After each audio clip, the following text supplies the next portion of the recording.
পানি বোরখার ঢাল, বোরখাটা কি ঢাল, ঢাল কি করে অস্ত্র ঠেকায়। পরপুরুষের চোখের নজরটা এটা হলেও রাসূল করিম সাল্লাল্লাহু আলাইহি ওয়াসাল্লাম বলেছেন বিষাক্ত তীরের চাইতেও মারাত্মক। কোন কোন দৃষ্টি বিষাক্ত তীরের চাইতেও মারাত্মক। তো এই চোখের নজরের এই বিষাক্ত তীরকে ঠেকাই দিতে পারে বোরখা নামক একটি ঢাল। এই ঢালটি আপনি ব্যবহার করলে আপনার সতীত্ব, আপনার চরিত্রের পবিত্রতা 100% গ্যারান্টি বলা যায়, আলহামদুলিল্লাহ বলে। কিন্তু আপনি যদি রূপচর্চা করিয়া মাথার চুল ছেড়ে দিয়ে চেহারা খোলা রেখে শরীরের অঙ্গ প্রত্যঙ্গ দেখা যায় এরকমের কাপড় চোপড় পরে কলেজে, বিশ্ববিদ্যালয়, হাই স্কুলে, রাস্তাঘাটে, শপিং সেন্টারে যাতায়াত করেন, পরপুরুষের নজর আপনার প্রতি পড়তেই পারে, সে আপনার প্রতি আকৃষ্ট হতেই পারে, আপনার কাছে অবৈধ প্রেম নিবেদন করতেই পারে, বিফল মনোরথ হয়ে এক পর্যায়ে এসিড নিক্ষেপ করে জীবনটা নষ্ট করেও দিতেও পারে। সেই জন্য আল্লাহর হুকুম মানুষের কল্যাণের জন্য। বলেন তো, আল্লাহর চাইতে কল্যাণকামী, রসুলের চাইতে কল্যাণকামী মানুষের জন্য আর কেউ হইতে পারে? জোরে বলেন, পারে? সেই আল্লাহ বলেছেন পর্দা করো, নারীদেরকে বলেছেন পর্দা করো, ঘরে থাকো। ওয়াকারনা ফি বুয়ুতিকুন্না ওয়ালা তাবাররাজনা তাবাররুজাল জাহিলিয়াতিল উলা। আল্লাহ তাআলা বলেছেন জাহিলি যুগের মেয়ে লোকদের মতো ঠমক করে, অঙ্গসজ্জা করে, মানুষকে দেখাবার জন্য বিউটিফিকেশন, সৌন্দর্যকে এক্সিবিউশন করে মানুষের সামনে চলাফেরা করো না, আল্লাহ তাআলা নিষেধ করেছেন। রাসূলুল্লাহ বলেছেন সিনফান মিন আহলিন নার লাম আরাহুমা, দুইটা দল আছে জাহান্নামে যাবে, আমি তাদেরকে এখনো দেখি নাই। তাদের মধ্যে এক শ্রেণী মেয়ে লোক, ওরা কারা? কাসিয়াতুন আরিয়া, ওই সব নারী বস্ত্র পরিধানকারিণী, উলঙ্গিনী। লক্ষ্য করেছেন রাসূলের কথা? বস্ত্র পরিধানকারিণী, উলঙ্গিনী। বস্ত্র পরিধান করলে উলঙ্গ হয় কেমনে?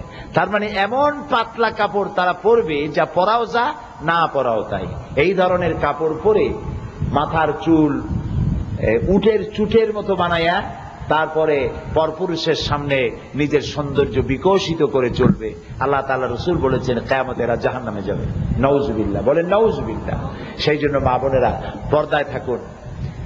তবে লেখাপড়া করতে নিষেধ নাই, প্রত্যেকটি মেয়ে লোক লেখাপড়ার সুযোগ পাবেন। হযরত আয়েশা সিদ্দিকা রাদিয়াল্লাহু তাআলা আনহা, তিনি শিক্ষয়িত্রী ছিলেন, হাজার হাজার সাহাবীদের হাদিস শিখাইছেন, তাফসীর শিখাইছেন, মাসলা মাসাইল শিখাইছেন পর্দার আড়াল থেকে, আলহামদুলিল্লাহ বলে। সুতরাং নারীরা লেখাপড়া করতে পারবে, শিক্ষকতা করতে পারবে, চাকরি করতে পারবে, ব্যবসা করতে পারবে, সবটাই পারবে পর্দার সাথে। কিসের সাথে? পরপুরুষের সাথে অবাধ মেলামেশা থেকে নিজেকে মুক্ত রেখে এসব কাজ আপনারা করতে পারবেন মা বোনেরা। সেই জন্য আমি আপনাদেরকে অনুরোধ করব যে আজ বিশ্বজুড়ে যে অশান্তি সৃষ্টি হয়েছে সেটা এই কারণে যেহেতু ইসলাম অনুপস্থিত, অর্থাৎ ইসলামী আইন অনুযায়ী আমরা আমাদের জীবন পরিচালনা করছি না। দেশের ইসলামী আইন যদি পরিচালিত হয় তাহলে দেশে শান্তি আসবে, সুখ আসবে। সেজন্য আপনাদের বিরাট দায়িত্ব রয়েছে। এ দায়িত্ব হচ্ছে এই ইসলামী শাসন প্রতিষ্ঠার আন্দোলনে আপনাদেরকে শরীক হতে হবে। যারা ইসলামী আন্দোলন করেন তাদের সাথে আসুন, তাদের সাথে কাজ করুন, লেখাপড়া করুন। আপনার ছেলেকে, আপনার মেয়েকে যদি ভালো বানাইতে চান, আমি সব মহিলা মাহফিলে এগুলি বলি, ছেলে পেলে খারাপ হয় না? নোয়াখালীতে নাও হতে পারে, হয়, আসতে কম কিনা, সেই জন্য বুঝি যে নোয়াখালী সব ছেলে মেয়ে ভালো। খারাপ আছে কিনা? আছে। আপনার ছেলেকে যদি ভালো বানাতে চান, নামাজি বানাতে চান, আপনারা কি চান? আগে জবাব দেন। আপনারা কি চান যে আপনার ছেলে ভদ্র হোক, নামাজি হোক, পরের মেয়ের পেছনের দাঁত দৌড়াক? মহিলাদের কলেজ আর মহিলাদের স্কুল ছুটির সময় ওদের গেটের কাছে গিয়ে এতিমের মতো দাঁড়ায় না থাকুক, এটা কি চান? আপনার ছেলে ভদ্র হোক, শান্ত হোক, নামাজি হোক, এটা কি চান? যদি চান তাহলে আপনাদের মা বোনদেরকে বলবো ছেলেগুলোকে ইসলামী ছাত্র শিবিরের সাথে দিয়ে দেন। আলহামদুলিল্লাহ। আপনি যা পারেন নাই ছাত্র শিবির তা পারবে, আলহামদুলিল্লাহ। কি পারবে?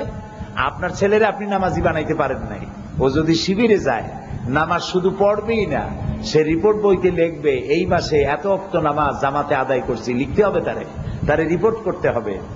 এতদিন কোরআন শরীফ অর্থ সহকারে পড়েছি, এতদিন হাদিস শরীফ এতগুলো হাদিস অর্থ সহকারে পড়েছি, এতগুলো ইসলামী সাহিত্য পড়েছি, এতগুলো ছাত্রকে ইসলামের দাওয়াত দিয়েছি, নামাজের দাওয়াত দিয়েছি, তাকে রিপোর্ট করতে হবে। আপনার ছেলের মেয়ের আচরণ দেখে আপনার চোখ ঠান্ডা হয়ে যাবে। সুবহানাল্লাহ।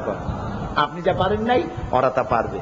ছেলেটারে যদি ভালো বানাতে চান ছাত্র শিবিরের সাথে দিয়ে দেন, মেয়েটারে যদি ভালো বানাতে চান তাহলে ছাত্রী সংস্থায় দিয়ে দেন। আলহামদুলিল্লাহ। কন আছে না ছাত্রী সংস্থা? না নোয়াখালীতে নাই? আছে কিনা? আপনার মেয়েটা পর্দা করবে, ছাত্রী সংস্থার সাথে দিয়ে দেখেন। আপনার মেয়েকে বুঝাইয়া ওখানে দিয়ে দেন, দেখবেন সে বোরখা পরবে, সে নামাজি হবে, দিনদার হবে, পরেজগার হবে, ভালো একটা জামাই পাবে। আলহামদুলিল্লাহ। কন আর যদি বেকায়দা হয়, নামাজ নাই, রোজা নাই, আল্লাহ নাই, পরকাল নাই, মাথার চুল ফালায় থুইয়া লারে লাপ্পা দিয়ে বেড়াইতেছে রাস্তায়, মায়ের নাম রাখছেন সাগর বেগম, স্বামীও পাবে একটা বল্টু মার্কা, জামাইটাও ভালো হবে না, গুন্ডা পান্ডা, তার নিজের সতীত্ব নষ্ট করছে বিয়ে করার অনেক আগে, নিজের বউয়ের প্রতি আকর্ষণ থাকবে না, কারণ সে আকর্ষণ আগেই নষ্ট করে বেলাইছে। এই জন্য আপনার মেয়েকে যদি ভালো বানাতে চান ইসলামের ছাত্রী সংস্থায় দিয়ে দেবেন। আমার বাস্তব অভিজ্ঞতা দিয়ে বলছি, তাহলে আপনার মেয়েটা ভালো হবে। আলহামদুলিল্লাহ বলে। আবার অনেকের স্বামী আছে, স্বামীগুলো বেকায়দা, বউ ইসলামের কাজ করুক তা পছন্দ করে না, নামাজ পড়ুক তা পছন্দ করে না, ওয়াজ মাহফিলে যাইতে দেবে না, সিনেমায় যাবে বাধা নাই, বন্ধু বান্ধবদের খাদিম দিয়ে খাওয়াইতে হবে বন্ধু বান্ধবের মন রক্ষার জন্য, ইসলামের পথে চলতে দেয় না। স্বামী যদি এরকম বেকায়দা হয় তাহলে স্বামীকে জামাত ইসলামী করতে বলবেন, ভালো হয়ে যাবে। আলহামদুলিল্লাহ। আলহামদুলিল্লাহ। ভালো হওয়ার এই পথগুলি অনুসরণ করুন, আপনি শান্তি পাবেন। স্বামী স্ত্রীর মিল মহব্বতের মতো এত বড় শান্তি পৃথিবীতে আর নাই। স্বামী স্ত্রীর মিল মহব্বত যদি থাকে তাহলে সংসার হবে বেহেশতের মতো। আর সংসারে আপনার বাড়িতে ফ্রিজ আছে, এসি আছে, আপনার খাদ্য আছে, খাবার আছে, ব্যাংক ব্যালেন্স আছে, সব আছে, স্বামী স্ত্রীর মধ্যে মহব্বত নাই, এটা জাহান্নাম। এ বাড়িটা কি? জাহান্নাম। আর ঘরের মধ্যে কিচ্ছু নাই, ফ্রিজও নাই, এসিও নাই, টিভিও নাই, ওক্ত মতো ভাতও খাইতে পারি না, কিন্তু স্বামী স্ত্রীর মধ্যে মহব্বত আছে, এই বাড়িটা জান্নাতের টুকরা। হযরত আয়েশা রাদিয়াল্লাহু তাআলা আনহা বলেছেন, আমাদের ঘরের মধ্যে দৌলত ছিল না, রাসূলুল্লাহর ঘরে কোনো দৌলত ছিল না, সম্পদ ছিল না, কিন্তু মহব্বত দিয়ে ঘরটা ভরা ছিল। হযরত আয়েশা বলতেন, আমি গ্লাসে পানি পান করে রেখে দিলে আমি গ্লাসের যেখানে মুখ লাগাইতাম রাসূলুল্লাহ সেখানে মুখ লাগাইয়া পানি পান করতেন। আমি গোশত টুকরা, হাড্ডি টুকরা কামড়াইয়া রেখে দিলে রাসূলুল্লাহ সেইখানে চাবাইয়া কামড়াইয়া খাইতেন। সুবহানাল্লাহ। এই যে মহব্বত, এই মহব্বত আসবে যদি আপনার সংসারটা ইসলামী সংসারে পরিণত হয়ে যায়। আলহামদুলিল্লাহ। শান্তি তো সেখানে, আল্লাহর আনুগত্য যেখানে, আল্লাহ এবং রাসূলের আনুগত্য যেখানে করবেন শান্তি সেখানেই পাবেন। আলহামদুলিল্লাহ। মা বোনেরা, আমি আমার বক্তৃতা আর বাড়াবো না, কারণ আপনারা অনেক দূর থেকে আসছেন, আবার অনেক দূরে ফিরে যেতে হবে। আর আপনারা সময় মতো যদি ফিরে না যান তাহলে স্বামীরা কি খাইয়া ওয়াজ শুনতে আসবে? খালি পেটে তো আর ওয়াজ শোনা যাবে না। সেই জন্য আমি আপনাদেরকে এখন ছুটি দিতে চাই। তবে তার আগে কথাও বলতে চাই যে ইসলামকে জানার জন্য 2-1 ঘন্টা বক্তৃতা শুনলে হবে না, এজন্য পড়াশোনা করা দরকার। আমি চাই আপনারা তাফসীর পড়ুন, কোরআন শরীফ পড়েন। আমি যে ব্যাখ্যাগুলো দিলাম এই ব্যাখ্যাগুলো আপনাদের জানতে ইচ্ছা করে না? আরো সুন্দর করে করে কিনা বলেন? এই ব্যাখ্যাগুলো জানার জন্য একটা তাফসীর আছে, তাফসীরটার নাম তাফহিমুল কোরআন। পুরুষেরা বলেন তো নাম কি? আরো জোরে কন। তাফহিমুল কোরআন আরবি না বাংলায়? বাংলায়। বাংলায় পাওয়া যায় 19 খণ্ড। কত খণ্ড? 19 খণ্ড। দাম হাদিয়া মাত্র 800 টাকা। কত হাদিয়া? কত? 800 টাকা। আমি আপনাদেরকে অনুরোধ করব, আমি চাই আপনাদের প্রত্যেক মায়ের, প্রত্যেক পিতার, প্রত্যেক বাড়িতে তাফহিমুল কোরআন পৌঁছে যাক। আল্লাহ কবুল করেন, বলেন আমিন। তাফহিমুল কোরআন যদি আপনি পড়েন, সূরা নূর যদি পড়েন, আপনি বুঝতে পারবেন আপনার পর্দা করা কত জরুরি। আর আমপারাটা যদি পড়েন তাহলে বুঝবেন কিয়ামত কারে বলে।